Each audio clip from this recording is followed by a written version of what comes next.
¿Cómo están? Bendición igualmente, muchas gracias. ¿Hay caritas nuevas por ahí? Amén. Que se lo bendiga. Amén. Ojalá aquí pueda encontrar algo distinto, que el Señor lo pueda guiar y pueda de aquí ser edificado. Amén. También acá a Enrique, al Daniel, ¿cierto? No lo veíamos hace tiempo. Gusto verlos, bendiciones para ustedes. Y mire, ¿sabe qué? Yo recientemente, hace 3 minutos, terminé de trabajar. Estaba trabajando ahí en la casa al lado y escuchaba, ¿cierto?, cómo estaban acá alabando al Señor y todo. Y yo decía, oye, yo quiero estar ahí, pero no puedo. No podía moverme de ese lugar. Mi mamá me fue a saludar y estaba ocupado, ¿cierto?, viendo las cosas del trabajo. Y adicionalmente estaba preparando un apunte para un examen que tengo en un ratito más. Así que estaba trabajando y estudiando. Así que estaba ahí bien atareado. Pero escuchaba acá lo que estaba ocurriendo en la iglesia. Y yo decía, yo quiero estar en la iglesia, pero no puedo estar ahí, no puedo mover, porque tengo que responder también a mi trabajo. ¿Cuántos saben que también tenemos responsabilidades? Tenemos responsabilidades tanto en la iglesia, tanto en la parte del mundo, porque también trabajamos, también estamos en este mundo y tenemos que responder al trabajo, a la familia, ¿cierto? A jefes, etc. Entonces, la palabra de hoy, no la escribí hace 5 minutos, no la escribí hace 5 minutos. Mire, si me puede acompañar a Colosenses 3, 23 al 24. Colosenses 3, del 23 al 24. Entonces, mientras estaba ahí al lado meditando un poco en esta palabra que ya había preparado durante estos días, hacía sentido todo lo que había hecho y como muchas veces uno se siente, ¿cierto?, teniendo que responder a otras cosas y no poder, por ejemplo, asistir a la iglesia. Y cómo también perdemos la oportunidad que cuando podemos ir a la iglesia, congregarnos, no lo hacemos. Así que en Colosenses 3, del 23 al 24, está la palabra de hoy, que es lo que dice: hagan lo que hagan, trabajen de buena gana, como para el Señor y no como para nadie en este mundo, conscientes de que el Señor los recompensará con la herencia. Ustedes sirven a Cristo el Señor. Amén. Tome asiento nomás. Póngase ahí cómodo con sus apuntes. La palabra téngala en la mano.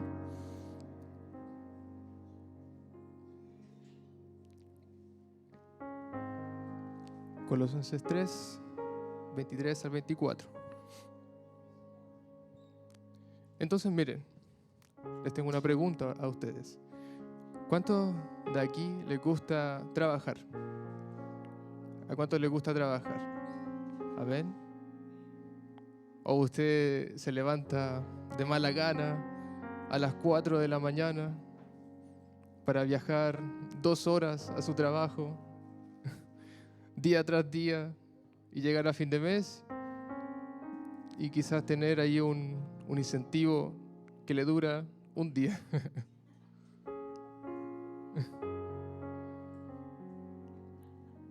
Mire, y nosotros trabajamos mucho en nuestra vida, trabajamos hablando en lo que es el mundo, ¿cierto? Trabajamos, ¿cuánto? Unos 50 o más años, 60, no sé, por ahí. Hay gente que trabaja desde muy pequeño hasta muy adulto. Y lo peor es que muchas veces hacemos todo esto para otra persona que nos da ese trabajo y nosotros, bueno, nos ganamos el salario trabajando para otra persona.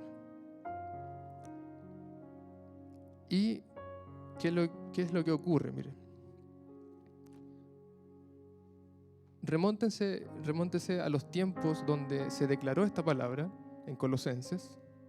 En ese tiempo se dice más o menos que esta epístola fue escrita como el año 60 después de Cristo.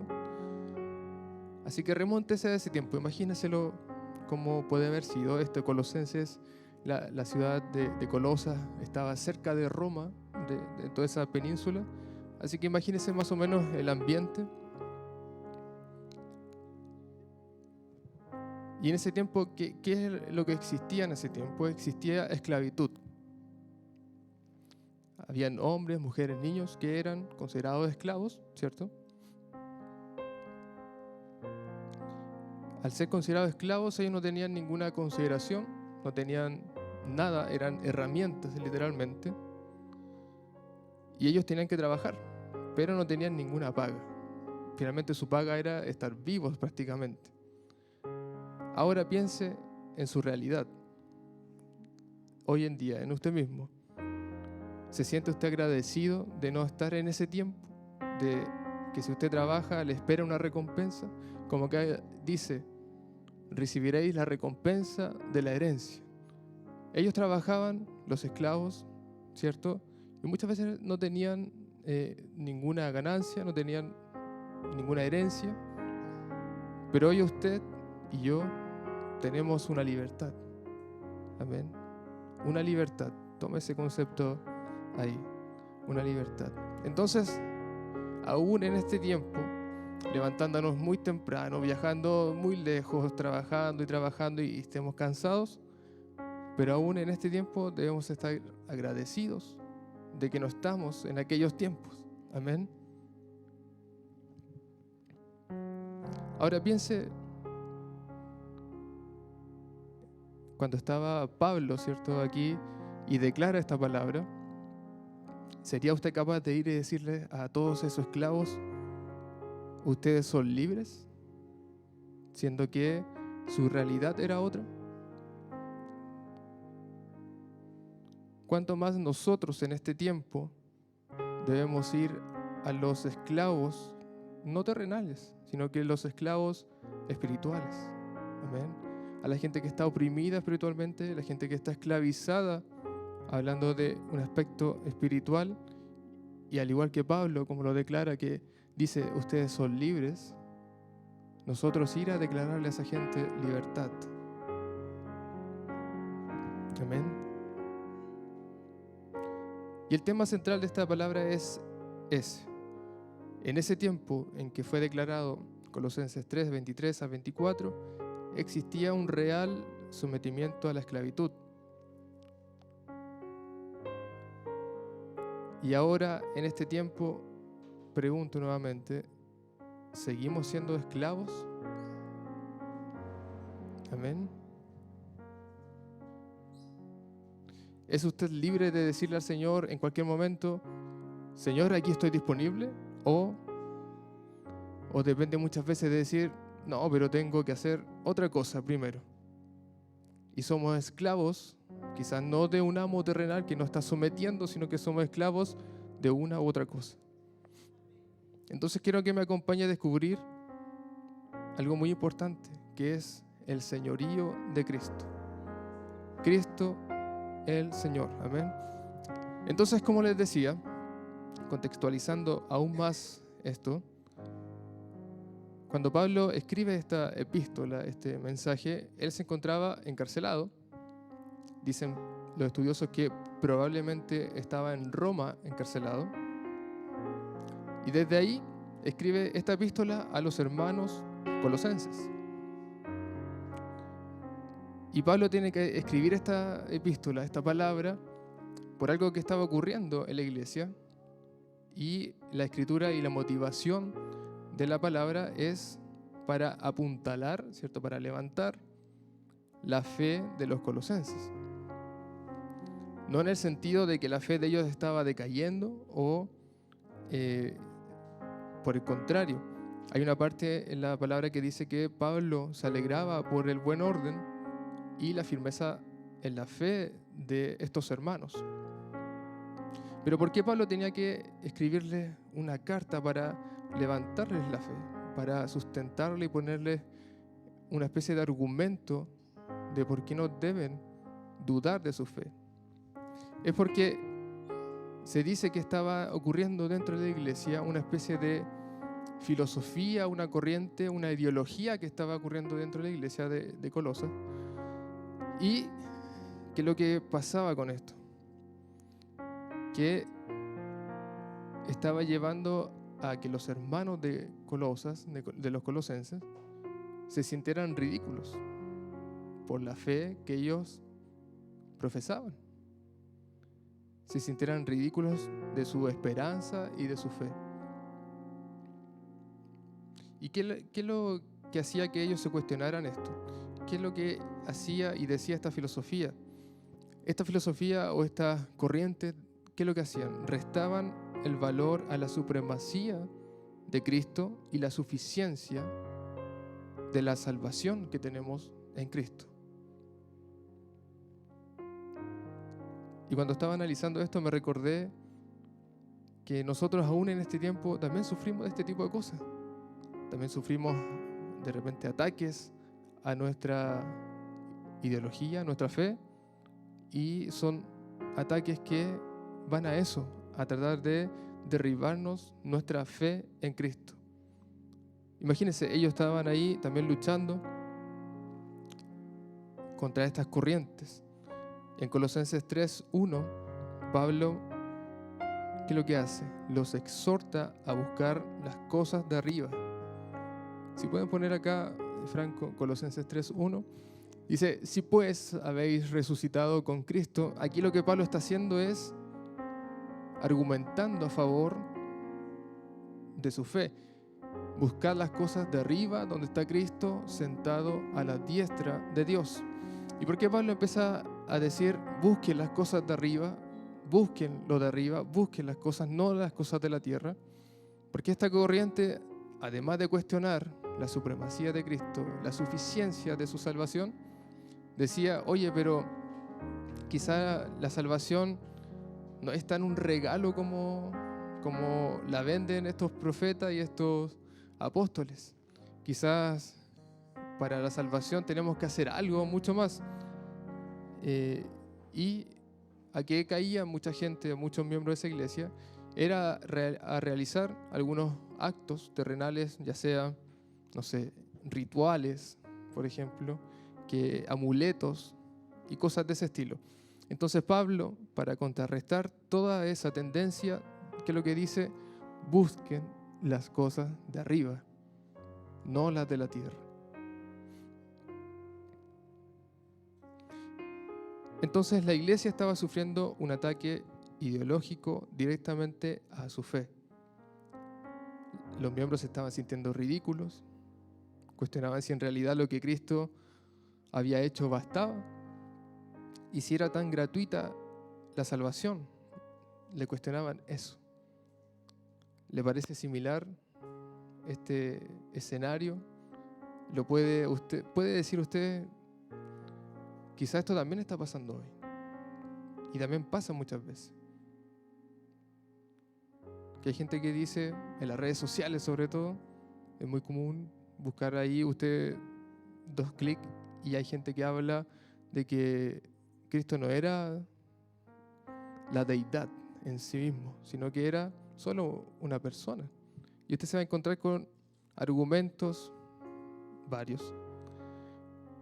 Entonces, si usted está de acuerdo conmigo y también piensa que hoy en día también sufrimos este tipo de ataques, les quiero hacer una invitación, y es que no debe perderse los estudios de Antioquía que realiza el apóstol David los días viernes, una vez cada 2 semanas, porque precisamente se abordan este tipo de problemáticas que sufrimos nosotros como hijos de Dios, como miembros de la iglesia. Y así como hizo Pablo, tuvo que escribir una carta para apuntalar y levantar y cimentar la fe que ellos tenían. Así que no lo olvide, participe de estas clases, ¿cierto? Si no puede, por algún motivo, también está quedando grabado todo eso y en el canal de la iglesia puede encontrar las distintas clases que se han ido realizando. Así que hay un material ahí valioso realmente. De una u otra forma, todo esto, ¿qué es lo que hacía y qué es lo que buscaba? Era debilitar a la iglesia. ¿No es así cuando alguien cuestiona lo que creemos? Y nosotros, ¿qué es lo que hacemos? Nos cuestionamos, ¿cierto? Empezamos a dudar. Si es que nuestros cimientos no están firmes, empezamos a dudar porque esa palabra te quedó ahí dando vuelta. Y empezamos a cuestionar lo que hemos aprendido por medio de nuestros pastores, lo que hemos aprendido por medio de nuestros apóstoles.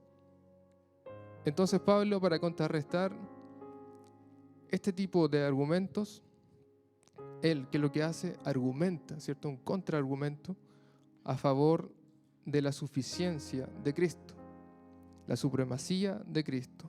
Esto es en Colosenses 1:16, si me puede acompañar ahí, Colosenses 1:16,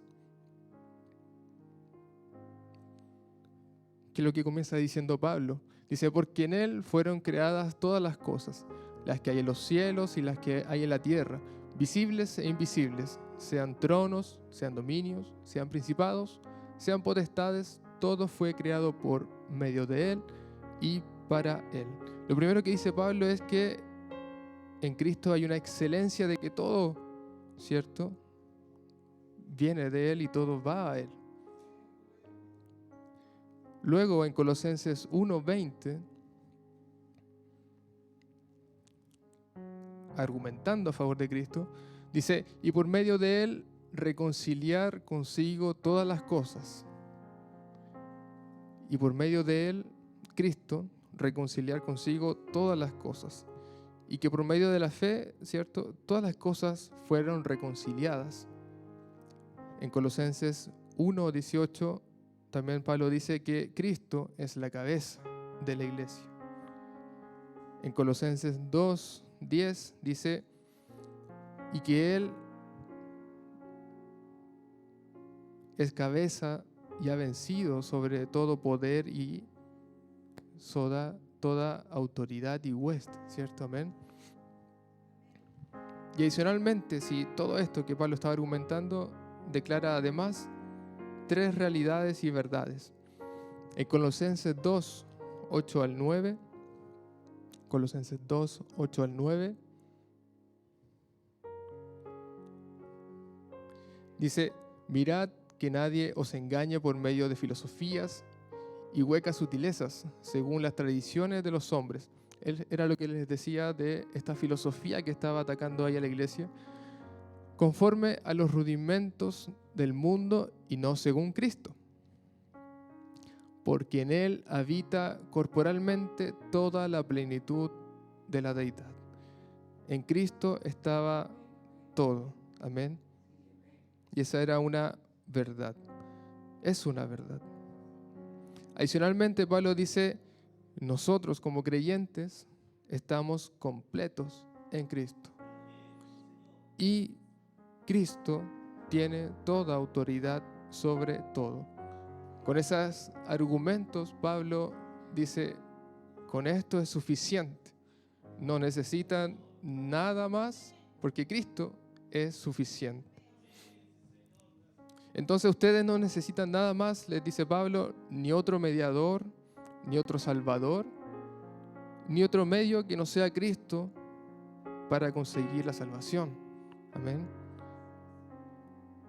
Y por último, Pablo enfatiza en el señorío de Cristo. Y este señorío, ¿qué es lo que es? Es que Cristo es Señor de nosotros sobre todos los aspectos de nuestra vida. Amén. Esto tiene relación con lo siguiente, en darle a Él el control y autoridad de nuestra vida, y que además existe una relación sobrenatural en que Cristo está en nosotros y nosotros estamos en Él. Amén. ¿Cuántos dicen amén a eso? Amén. ¿Está usted en Cristo? Amén. Si me puede acompañar a Colosenses 1:15. Colosenses 1:15.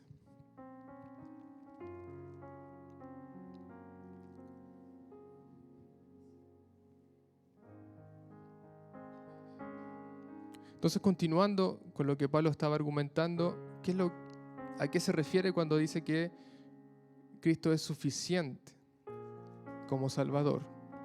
Entonces, lo primero que encontramos acá es que Cristo es el primogénito. Amén. Como dice acá, Él es la imagen del Dios invisible, el primogénito de toda creación. Esto es el que tiene autoridad y preeminencia, el primogénito. ¿Qué es preeminencia? Es quien tiene un privilegio, ¿cierto? O una preferencia en sí. Cristo es el primogénito, era el primero.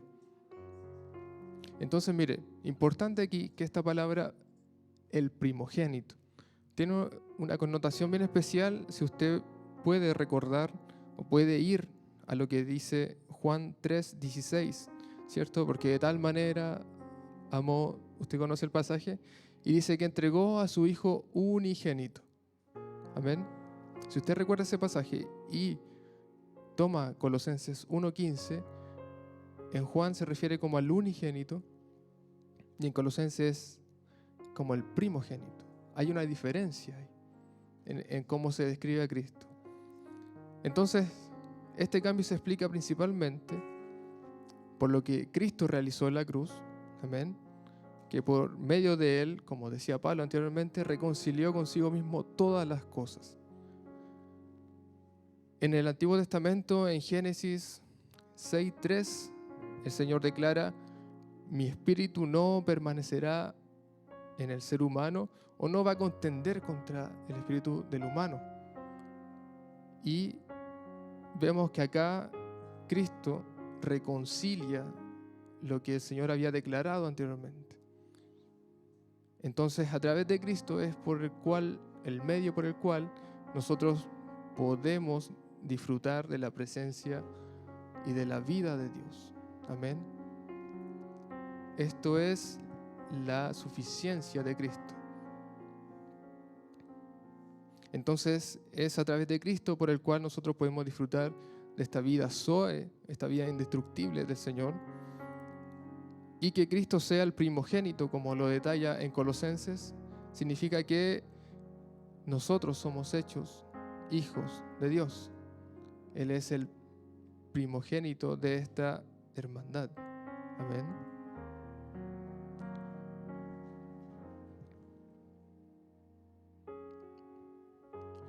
Mire, usted recuerda cuando viene al Señor y declara y hace su confesión de fe, ¿cómo acepta al Señor?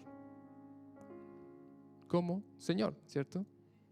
Dice: yo acepto, o yo te acepto como mi Señor, bueno, como le hayan dicho en la instrucción, pero acepta a Cristo como el Señor. Entonces, ¿qué es lo que está declarando usted cuando dice yo te acepto como Señor? Lo está reconociendo primeramente, ¿cierto? Pero además está usted voluntariamente poniendo bajo su señorío, ¿cierto? Usted lo reconoce y dice: tú eres mi Señor, y usted se pone bajo el señorío de Cristo. Entonces, si la palabra dice: Él nos dio libertad y nos hizo libres, pero nosotros nos estamos sometiendo bajo un señorío, ¿cómo es que somos libres en realidad? Hay como una especie de confusión o algo como un poco contradictorio, que somos libres, pero no. ¿Me entiende? Entonces pasa lo siguiente, para entender este concepto de que somos libres, pero no. Pasa lo siguiente. ¿Cuántos saben de acá que teníamos una deuda? Teníamos una deuda que nos condenaba, nos esclavizaba, una deuda que era de muerte, ¿cierto? Pero a través de este nuevo Señor somos liberados de esa deuda. Amén. Estábamos muertos por el pecado. Usted, si no estaba en Cristo, ¿dónde estaba antes? Estaba muerto en el pecado, ¿cierto? En Adán, estaba ahí, estaba muerto. Pero Dios nos dio una vida en unión con su Hijo, unigénito, primogénito, Cristo. Primero, porque perdonó nuestros pecados. Segundo, al anular la deuda que usted, yo, teníamos por los requisitos de la ley. Estábamos condenados. En Colosenses 2:15 dice que Cristo exhibió su victoria de forma pública sobre los poderes y potestades. Acá nuestro apóstol ha explicado anteriormente qué significa que él exhibió públicamente su victoria. Es que en Colosenses, como les decía, esta ciudad de Colosa estaba cercana a Roma, y todo ese tiempo ahí el Imperio Romano era una referencia a lo que hacían los generales romanos, ¿cierto? De exhibir su victoria en un desfile a través del pueblo, de las calles de esa ciudad, con el botín y a quienes llevaban cautivos. Entonces Pablo, cuando dice que Cristo exhibió de forma pública su victoria, hace referencia a esta imagen.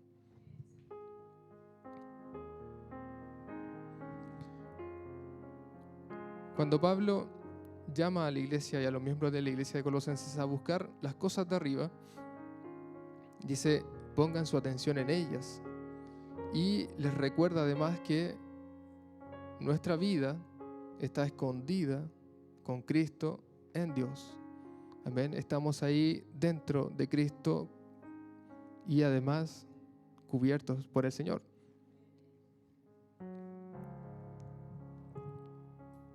Adicionalmente, en Colosenses 3:5 y Colosenses 3:8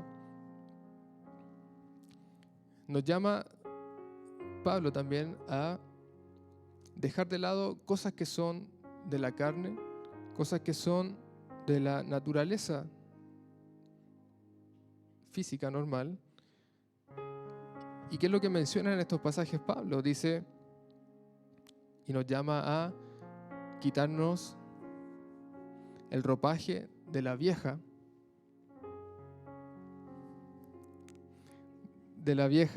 naturaleza. Perdón, que justo tenía en el ojo aquí, entonces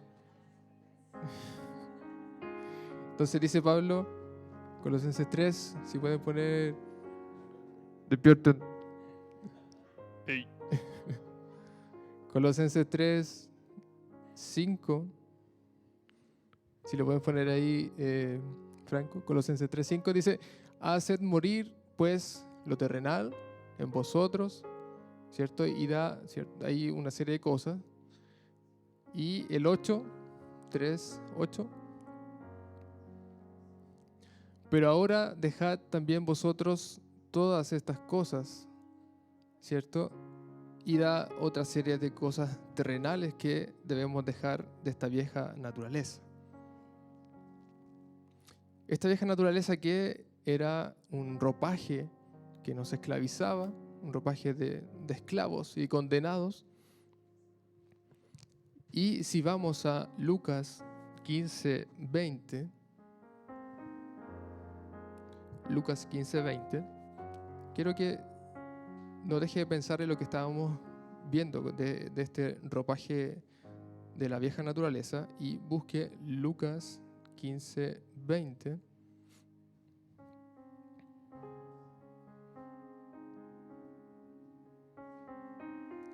El contexto es la parábola del hijo pródigo, ¿cierto? Lucas 15:20, ¿y qué es lo que dice? Y levantándose vino a su padre, el hijo, ¿cierto?, que se había ido, y cuando él estaba lejos, lo vio su padre, y fue movido a misericordia, y corrió, y se echó sobre su cuello, y le besó. Y el hijo le dijo: Padre, he pecado contra el cielo y contra ti, y ya no soy digno de ser llamado tu hijo.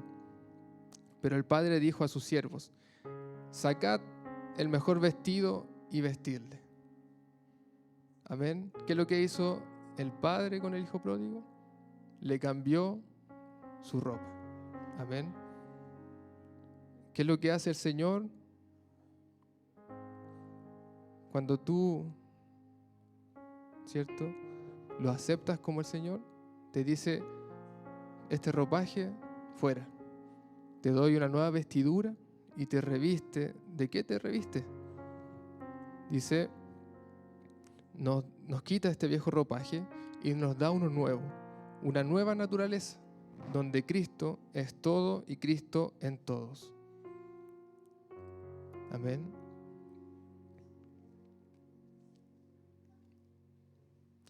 También nos llama a que debemos revestirnos, ¿cierto? Tenemos esta nueva naturaleza y tenemos que revestirnos de varias cosas. Por la hora no les voy a nombrar todo, pero dice que debemos sobre todo revestirnos de amor.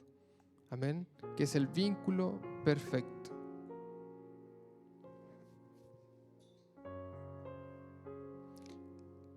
Y bueno, luego encontramos el pasaje principal que es: y todo lo que hagan, Colosenses 3:17, y todo lo que hagan de palabra o de obra, háganlo en el nombre del Señor Jesús, dando gracias a Dios el Padre por medio de Él.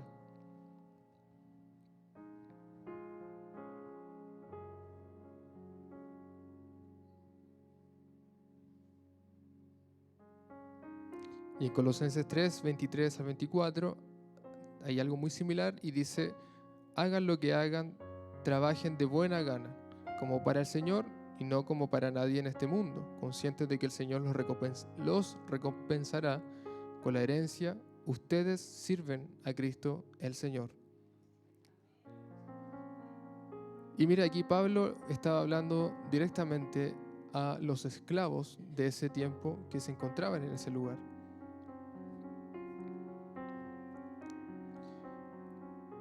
Y como les decía, esta epístola fue escrita más o menos en los 60 después de Cristo, años 60 después de Cristo. La esclavitud era algo normal de ese tiempo. Estaba el Imperio Romano y todo lo que acontecía en el mundo en ese tiempo. Y los esclavos, como les decía también, eran considerados no más que una herramienta de trabajo que tenía vida. Eso eran considerados esa gente, los esclavos. Entonces, que Pablo les dijera que ellos tenían obligaciones morales, como dice Colosenses 3:22, ¿cierto? Hagan lo que hagan, trabajen de buena gana, como para el Señor. Al decirle eso, Pablo le está entregando una consideración distinta a la gente que estaba esclavizada.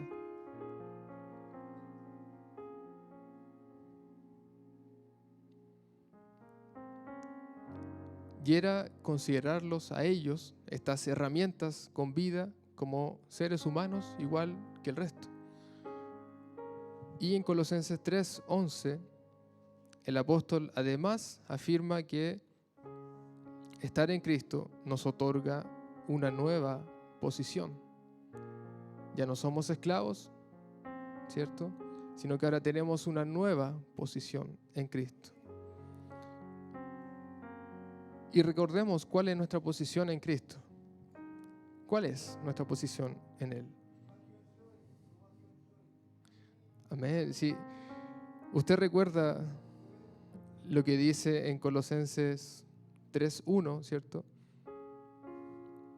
¿Cuál es nuestra posición? Es que estamos sentados juntamente a la diestra del Padre con Cristo, que, ¿cierto?, resucitamos con Él, morimos con Él y todo eso.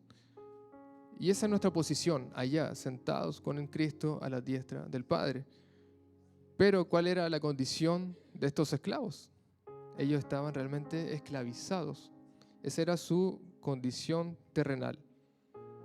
Muchas veces nosotros también estamos en una condición similar, enfermos, estamos quizás esclavizados, trabajando y no podemos asistir a la iglesia, como les comentaba al inicio. Y ninguna de estas cosas le debe hacer olvidar, ¿cierto?, cuál es su posición y a dónde pertenece usted. ¿A dónde pertenece usted? ¿Cuál es su posición en Cristo? Cuando Pablo dice, hagan lo que hagan, háganlo como para el Señor. Acá dice también que lo que Pablo buscaba de nuestra respuesta hacia el Señor es que nosotros también respondiéramos como ellos, como los esclavos a sus amos y como lo hacían los esclavos, sin prejuicios, sin pretextos, sin cuestionar la orden del amo. Hágalo como para el Señor. Pablo dice en Romanos 1:1, cuando se presenta Pablo, dice: yo, Pablo, esclavo de Cristo Jesús. O en otras traducciones también se lee como siervo de Cristo. Entonces Pablo se declara a sí mismo esclavo de Cristo Jesús. Estaba comparando la condición terrenal de estas personas a cómo él se sentía, ¿cierto?, hacia Cristo, como un esclavo. Es que Pablo entendía que toda la libertad que Cristo nos da y nos dio en su momento, ¿qué nos hace generar a nosotros? Cuando usted lo hace libre a alguien, ¿qué es lo que va a hacer? Le va a agradecer a esa persona, ¿cierto? Entonces genera una gratitud eterna y un sentimiento de lealtad hacia este Señor que lo libertó, nuestro nuevo Señor. Cuando Pablo dice que conscientes de que el Señor los recompensará con la herencia, en Colosenses 3:24, como les decía, los esclavos no podían ganar nada, heredar nada, no tenían ningún beneficio, pero Pablo les dice: ustedes tendrán herencia, y les declara algo potente para ese tiempo, decirles a los esclavos: ustedes van a ser herederos. Amén. Y es que esa declaración rompía con todos los esquemas que estaban en ese momento. Y era algo chocante, ¿cierto?, para esa realidad, para ese tiempo.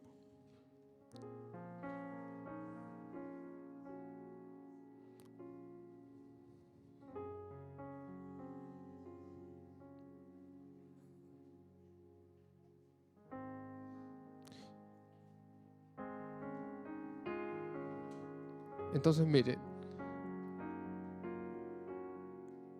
Pablo hace esta comparativa de los esclavos, ¿cierto?, con la gente que era libre, entre comillas, y que finalmente les trae esta libertad a los esclavos diciendo: ustedes son libres, tienen una nueva posición, son herederos, y todas las cosas que hagan, háganla como para el Señor. No cuando solo te están mirando, ¿cierto? Lo describe la palabra, no solo cuando te esté mirando el amo hacer las cosas, sino que siempre como para el Señor. Y es que cuando nosotros decimos como Pablo: yo esclavo, yo siervo de Cristo, ¿qué es lo que hacemos? Estamos declarando que pertenecemos a un nuevo Señor. Pertenecemos al Señor Jesús y ya no le pertenecemos al antiguo Señor. ¿Cuál era ese Señor? El que ponía sobre nosotros muerte, sobre nosotros un yugo pesado, el que nos condenaba, ¿cierto? Ese Señor que nos tenía como una herramienta con vida. Ahora no, le pertenecemos a un nuevo y mejor Señor. Uno que no pone muerte, sino vida. Uno que nos dice: pon tu carga sobre mí, yo te haré descansar. Uno que nos dice: mi yugo es fácil. Amén. Y este Señor, por sobre todo, nos ama. Amén. A diferencia del anterior. Entonces, cuando usted dice: yo te acepto como mi Señor, está declarando el señorío de Cristo. Esto es el señorío de Cristo, un nuevo Señor que, para rescatarnos de nuestra condenación, de nuestra esclavitud de este anterior Señor, ¿qué es lo que hizo? Fue y pagó el precio. Lo compró a usted. Estaba ahí condenado, estaba siendo esclavizado. Cristo viene y paga el precio. ¿Y qué nos hace? Nos hace ser libres sin una deuda que pagar. Y por eso y mucho más es que usted, yo y todos en este lugar estamos agradecidos del Señor, tenemos una gratitud eterna por esa salvación, por ese acto. Y que si nos consideramos esclavos de Cristo, es porque estamos reconociendo que Él es nuestro Señor. Amén. No es ese Señor que nos condenaba, sino que este nuevo Señor, un mejor Señor que nos ama. Amén. Este es el señorío de Cristo. Mire, póngase en pie. Medite en esta palabra, que hoy toda la libertad que usted pueda tener es gracias